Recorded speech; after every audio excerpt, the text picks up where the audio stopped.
Sidang lanjutan Bupati Ogan Ilir nonaktif Awi Noviandi bersama dengan dua rekannya Faisal Roce dan Murdani kembali digelar di Pengadilan Tinggi Negeri Palembang yang beragendakan pembacaan tuntutan jaksa penuntut umum.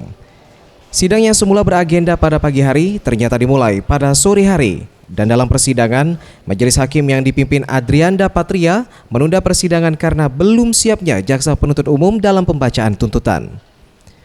Menurut Gebi K. Humaira, kuasa hukum Awi Noviandi, ditundanya persidangan tersebut karena masalah teknis.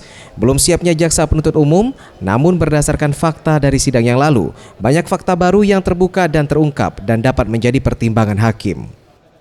Kenapa sidang ini ditunda? Karena tuntutan belum siap, jaksa belum menyiapkan tuntutan ya. Jadi sebenarnya ya secara teknis persoalannya ada di jaksa ya.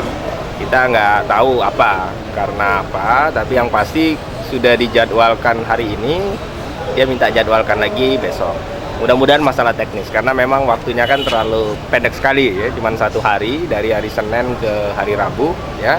Kemungkinan persoalannya itu teknis, belum selesai saja.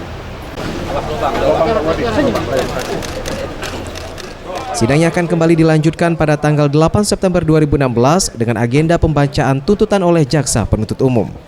Farel Dwi Satria, Muhammad Seftion Rizky, Sriwijaya TV.